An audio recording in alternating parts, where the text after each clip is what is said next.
আসসালামু আলাইকুম সবাইকে। তো আজকে আমি কি কি করলাম আমার ছেলে মেয়ে এবং স্বামীর জন্য সবটা আপনাদেরকে আমি দেখিয়ে দেব পুরোটা।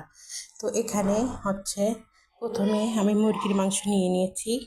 তো এখানে কিন্তু মরিচের গুঁড়ি আর বাকি কিছু মশলা আমি এখানে দিয়ে দিয়েছি। তো তারপর একটু লেবু চিপিয়ে দিলাম। তারপরে সুন্দর করে আমি মেখে নেব সব মশলা দিয়ে। তো লবণ তো অবশ্যই দিতে হবে, লবণ ছাড়া তো খাবার হয় না।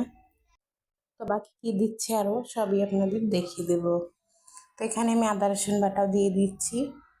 তারপরে এখন আমি সুন্দর করে মেখে নেব। দেখুন একদম হাতে সুন্দর করে মাখতে হবে, মেখে 1 ঘন্টার মতো রেস্টে রাখতে দিতে হবে। তো 1 ঘন্টা যদি রাখা যায় রেস্টে তাহলে কিন্তু খুবই ভালো হয়। আর এই যে দেখুন মাংস প্রত্যেকটা কিন্তু আমি মাংসের গাগুলো চিড়ে চিড়ে দিয়েছি, যার কারণে সব মশলাগুলো কিন্তু ভিতরে ঢুকবে আর খুবই নরম হবে, স্বাদও লাগবে খাওয়ার সময়। তো এদিকে আমি আটা নিয়ে নিচ্ছি। তো আটা দিয়ে আজকে আমি রান্নাটি করব না, শুধু একটা পরোটা করব। তো আমি কিভাবে পরোটাটা করি ওটা আপনাদেরকে দেখিয়ে দেবো। তো একটা ডিম দিয়ে দিচ্ছি। ডিমের পরে আমি আরও কিছু দেব, সবটাই আপনাদেরকে দেখিয়ে দেব। তো দেখতে থাকুন পুরো ভিডিওটা, কোনো স্কিপ করবেন না, তাহলে কিন্তু বাদ যেতে পারে। আর যারা চোখে দেখে কিংবা বুঝে নেয় তাদেরকে সব কিছু বলতে হয় না, তারা দেখলেই বুঝতে পারে। তাই বললাম যে একটু সতর্কভাবে দেখবেন, তাহলেই বুঝতে পারবেন আমি এখানে কী কী দিয়েছি। আর এখন যে সিজন বাচ্চাদের, পুরো মা বাবা দাদা দাদি নানা নানি থাকলেও মানে সবাই এখন জ্বর ঠান্ডা লাগতেই আছে। তো আমার ছেলে মেয়েরও আজ কয়েকদিন যাবৎ অসুস্থ, যার কারণে ওরা কিছু খায় না। তাই ওদের জন্য ও বলছিল আমার মেয়ে গ্রিল খাবে বাইরের থেকে কিনে। তো ওর মুখে অবশ্যই ঘা হয়ে গেছে, আমি বুঝতে পারিনি। তারপরে এগুলো বানাই দিচ্ছি, কারণ সব সময় সবার কাছে টাকা থাকে না, আমাদের কাছেও সব সময় টাকা থাকে না যে বাচ্চাদের অর্ডার মতো যখন যেটা চাবে ওটা এনে দেবো, ওরকম আমাদের টাকা পয়সা নাই। তো সামান্য কিছু টাকা যেটা দিয়ে আমরা চলতে পারি, চলি। কষ্ট হয় হলেও করার কিছু নাই, আল্লাহ তাআলা যেভাবে চালায় ওইভাবেই চলতেছি, কষ্ট করেই চলি। তো তাই ঘরে তৈরি করে খাওয়ার চেষ্টা করি, বাইরের থেকে না কিনে। তো এই তো কথা বলতে বলতে এদিকে আমার সব কিছু হয়ে গেছে, এখন আমি চলে এসেছি। এখন দেখুন এই যে মাংসগুলো সুন্দর করে আবারও একটু মেখে নিচ্ছি আমি। মেখে নেওয়ার পরেই আমি সুন্দর করে ভেজে নেব।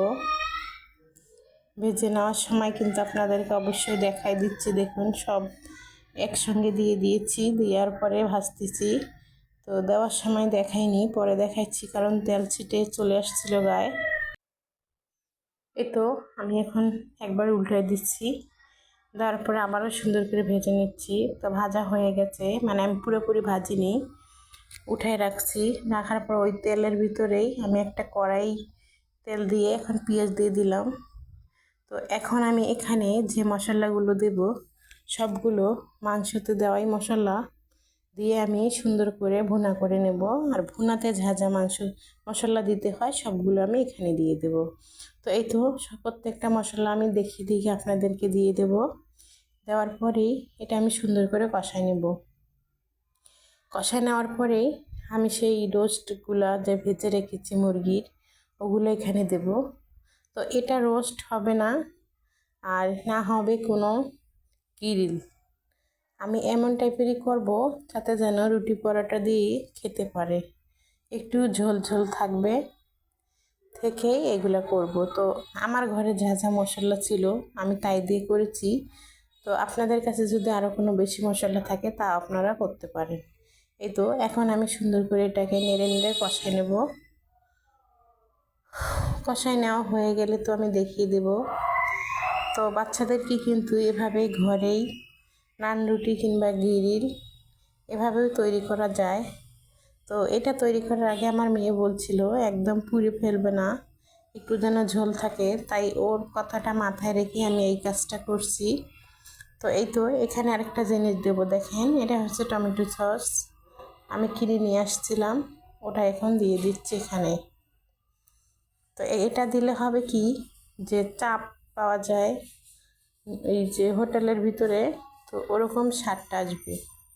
চাপের যেরকম স্বাদ হয় ঠিক ওরকম স্বাদ। তো ওটা আজকে আমি এদেরকে খেতে দেব।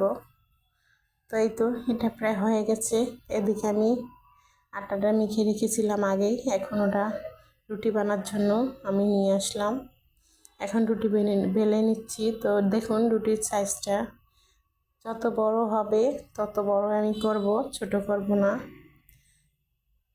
যত বড় করা যায় অত বড়ই করব।